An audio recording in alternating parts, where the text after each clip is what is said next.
Эго дұшпан. Райан Холидейдің кітабынан.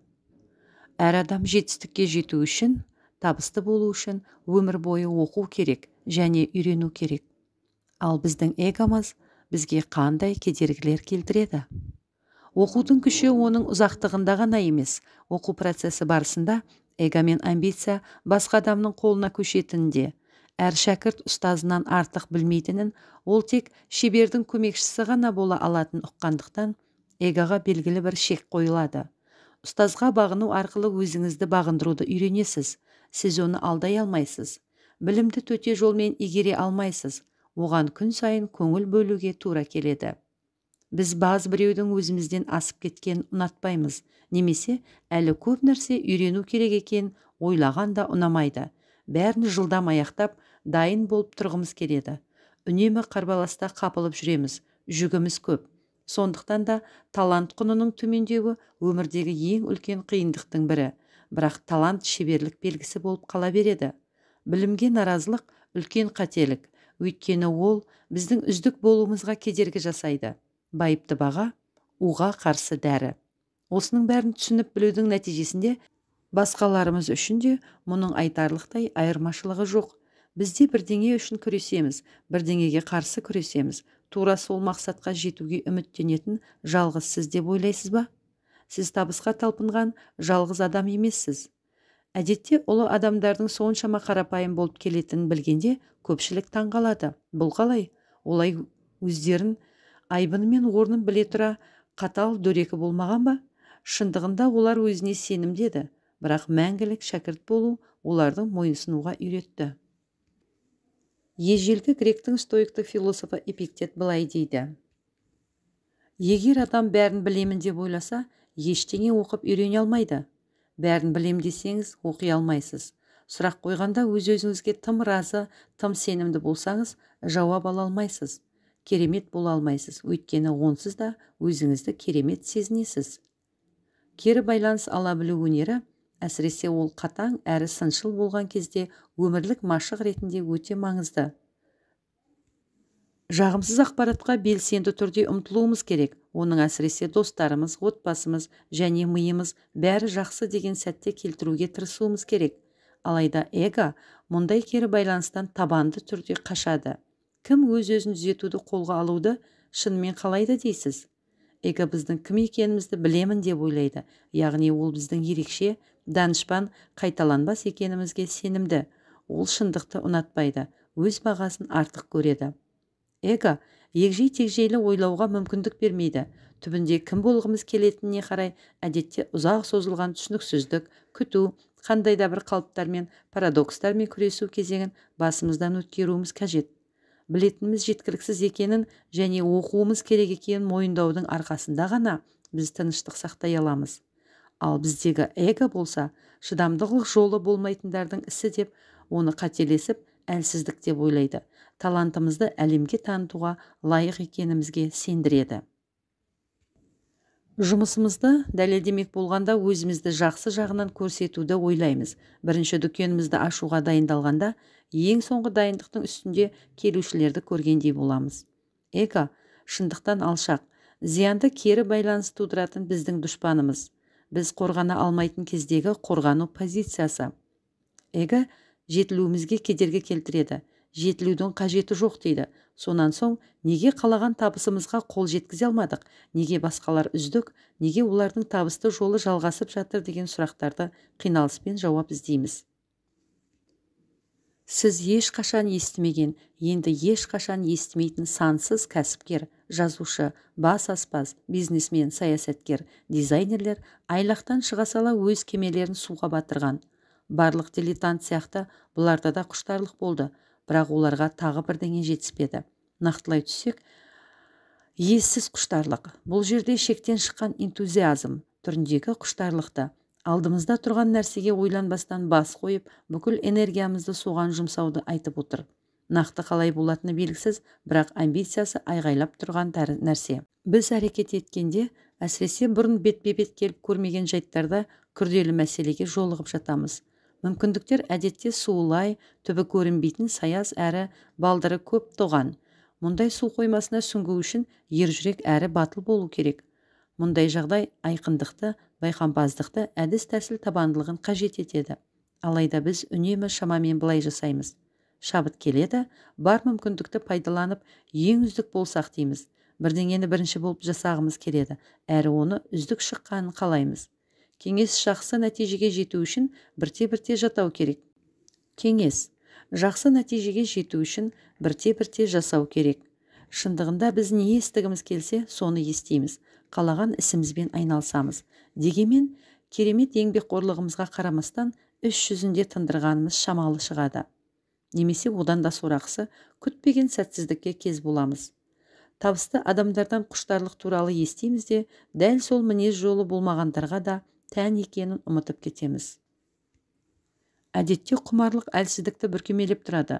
Құмарлыққа тән ашушаңдық пен албырттық, тәртіп, шеберлік, күш-қуат, талаптану мен табандылықты алмастыратын жағымсыз сипаттар. Өзіңізден және басқалардан мұны байқай білуіңіз керек.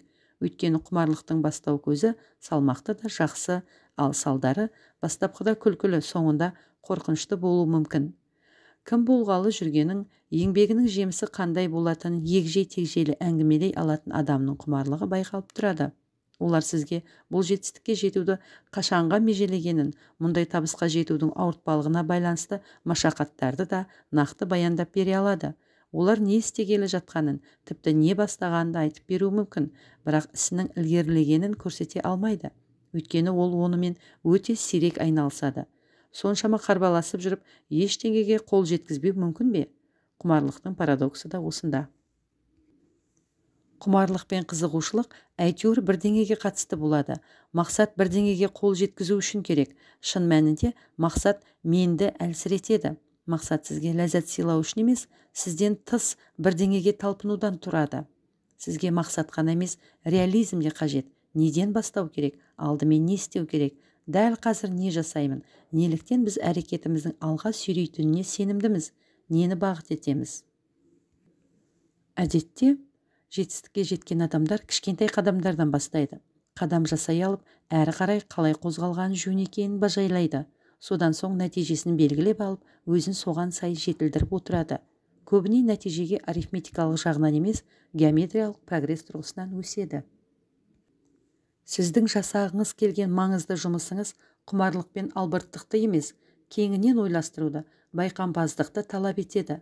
Қарсы алдыңыздан шыққан ауқымды шаруадан қорықпай, не де болса ештеңеге қарамастан істі соңына дейін жеткізуге шешім қабылдасаңыз, әлде қайда жақсы болар еді. Құмарлықты әуесқойларға қалдырыңыз. Қалай жасау керек, қалай сөйлеу керек деп есептесеңіз, солай жасаңыз. Ең бастысы, шамаңызға қараңыз. Сонда ғана сіз ұлы істер туғыза аласыз. Сізден жоғары тұрған адамдардың жолын тазартыңыз, сөйтіп өзіңізге де жол ашасыз. Енді бастаған кезіңізде бірнеше іргелі шындыққа сенуіңізге болады. Біріншіден, өзіңіз ойлағандай соншалықты жақсы емессіз, және соншалықты маңызды емессіз. Екіншіден, сіздің дүниені сезінуіңіз түзетуді қажет етеді. Үшіншіден, сіз кітаптан оқып білген, мектепте жаттаған дүниенің көпшілігі ескірген, немесе дұрыс емес. Оны анықтаудың керемет тәсілі бар. Табысқа жеткен кісілерге немесе табысты ұйымдарға қосылыңыз. Өз меніңізді өзгеге бағындырып үйреніңіз, және әрі қарай бірге қозғалыңыз. Әрине, жеке дара даңқ қуу әлде қайда жақсы болар еді. Бірақ соншалық тиімді бола қояр ма екен? Бағыныштылық деген алға жетелер жол. Мұндай ұстанымның тағы бір тиімді жағы бар. Ол қызметтегі ең қиын жағдайларда эгоңызды басады. Барлық мүмкін нәрсені сіңіріп, өзгелердің ілгерілеуіне бөгет болатын кедергілерге сүрініп қалмауға мүмкіндік береді. Бұл жағымпаздықты мақұлдау емес. Бұл жерде мәселе мейлінше үңіліп қарауда және басқалар үшін мүмкіндік іздеуде. Есіңізде болсын. Біреулер таңдап қойған бағытта қозғалысты қамтамасыз ете отырып, жолды тазартады. Сіз оған тек көмектесесіз. Ұсақ түйектен арылып, мықты жағына күш салуға жағдай жасайсыз. Шын мәнінде оны бейнелеп қана қоймай, жағдайды жақсартасыз. Мұндайда кенеп стратегиясы ең күрделі нәрсе. Автор Эго дұшпан кітабында кенеп стратегиясы туралы айтқан. Бұл стратегия ең күрделі нәрселердің бірі етіп қаралған. Ақшасы көп, тәжірибесі мол, мәртебесі биік жандарды жаратпай жүруің де мүмкін. Өзіңе немесе тікелей жұмысыңның басқа нәрсеге жұмсалған уақытың, талантыңды ысырап ету дейтін шығарсыз. Мен өзімді олай төмендетпеймін дерсіз бәлкім. Дегенмен, мұндай эмоциялық және эгоистік арнымызды басқан кезде кенеп стратегиясы жеңіл болып шыға келеді. Оны шексіз құбылта беруге болады. Мүмкін сізде басшыңызға жеткізетін бір идея бар шығар. Ойшылдарды, жаңа таланттарды тауып бір-бірімен таныстырыңыз. Жарқ еткен ұшқын шығу үшін сымдардың арасын жалғаңыз. Ешкім жасағысы келмейтін жұмысты алып, соған кірісіңіз. Тиімсіз, қажетсіз, артық болып қалғанда тауып алыныңыз. Кемшілік кетіп жатқан жырықты анықтап, оны жамап, жаңа салаға орын босатыңыз. Басқалардан көбірек жасаңыз, идеяларыңызды ортаға салыңыз. Басқалардың шығармашылығына ықпал ететін мүмкіндіктерді ашыңыз. Басқалармен қарым-қатынас жасайтын арналарды табыңыз. Алға жылжуға, зейін қоюға кедергі келтіріп, көңіл алаңдататын факторларды ысырып тастаңыз. Мұны қарым-қатынасқа және жеке дамуыңызға салынған инвестиция деп есептеңіз. Кенеп стратегиясы әрдайым сіздің қызметіңізге әзір. Оның жарамдылық мерзімі шектеусіз. Бұл адамның жасымен де, жастықпен де, қарттықпен де шектелмейтін сирек дүниенің бірі. Оны кез келген уақытта, жұмысқа жаңадан қабылданған кезде де, бір нәрсемен айналысып жүргенде де, жаңа дүние бастағанда да, мықты одақтастарыңыз жоқ кезде де, немесе қолдау болмаған ұйымға тап болғанда да қолдана аласыз. Тіпті жеке жобаңызға жетекшілік етіп жүргенде де, бұл стратегиядан бас тарта алмауыңыз мүмкін. Бұл жалғыз әрі тұрақты қаруыңыз болсын. Өзіңізден жоғарғы тұрғандарға қолданғандықтан, қолыңыз бос емес кезде басқалар бұл стратегияны сізге қолдансын. Күндердің күнінде осы байрақты көтеретін болсаңыз, көп адамға эго оны бағалауға мүмкіндік бермейтінін көресіз. Кенеп суретті қалыптастыратыны сияқты, бір кезде біреудің жолын тазартқан адам сол жанның бағытын да бақылайтын болады. Сіздің талантты екеніңіз, мықты байланыстарыңыздың болуы, ақшаңыздың көптігі маңызды емес. Ауқымды, маңызды, мағыналы дүние жасағыңыз келсе, сізге деген көзқарас немқұрайдылық пен зымияндылықтың арқасында құбылып тұратынын ескеріңіз. Бұл жағдайда эго қажеттілікке қарама-қарсы, ашуға берілуге, өзінің туа бітті құдіретті күшке ие екеніне сенуге, немесе өзіне тым маңызды деп есептеп, ұнатпайтын адамымен мәмілеге келуге кім жол береді? Эгосын бағындыратын адамдар біреудің өзіне жақсы не жаман қарағанына мән бермейді, тіпті оларды елемейді де.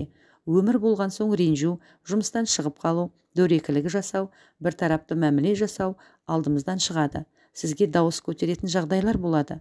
Тығырықтан шығу үшін қара жұмыс істеуге, болмашы бірдеңені атқаруға тура келеді. Бұл намысқа тиеді. Тойтарыс бергіңіз келеді. Мен бұдан жақсымын, бұдан жақсыға лайықпын дегізеді. Әрине, мұны басқалардың бетіне айтып салсам дейсіз. Оған қоса құрметтеуге, қастерлеуге, мерейін асыруға тұрмайтын адамдардың қитығына тигіңіз келеді. Шын мәнінде сізге тиесілі жылы жұмсақты солар алады. Кімде-кім сізді өзіңіз қалағандай қабылдамаса, сізді жағдайды түзетуге деген ұмтылыс пайда болады. Бәріміздің де менің кім екенімді білесің бе? Деп айғайлағымыз келеді. Олардың ұмытып кеткенін еске салғыңыз келеді. Солай жасаса екен деп эгоңыз да айғайлайды. Сізге ештеңе істеудің керегі жоқ, жай ғана жағдайды қабылдаңыз. Оны жүрегіңіз айнығанша жұтыңыз, шыдаңыз, ештеңеге назар аудармай тынымсыз жұмыс жасаңыз. Ережеге сай ойнаңыз, шуды елемеңіз. Және Құдай үшін назарыңызды аудартуға жол бермеңіз. Төзімділік қиын, бірақ маңызды қасиет. Сіз еліктіреуді үнемі сезінесіз, тіпті жеңуіңіз де мүмкін. Ешкім де мінсіз емес, бірақ тырысып көруіңіз керек. Өмірдегі жағымсыз нәрсенің бірі, талантты жастар елеусіз қалады. Оларды мойындаған күнде де бағаланбай жатады. Мұның себебі әр кезде әртүрлі, бірақ бұл ұзақ ғұмырдың бір бөлігі ғана. Жаңа жүйе жасамайынша бұл жүйені өзгерте алмайсыз. Оған дейін мақсатыңызға жету үшін қандай да бір тәсіл табуға тура келеді. Тіпті бұл тәсілдеріңіз өзіңізді дамытуға арналған жай ғана қосымша уақыт. Өз есебіңнен басқалардан үйрену мүмкіндігі, өз іргетасыңды қалап, өзіңе деген сенімді нығайту тәсілі болса да көнесіз. Біз менмендікпен бетпе-бет келуге дайын болуға тиіспіз, және оны ерте жастан жеңе білуіміз керек. Олай болмаған жағдайда талпынысымыз желге ұшады. Өз-өзімізге шексіз сенімді болудан сақ болуымыз керек.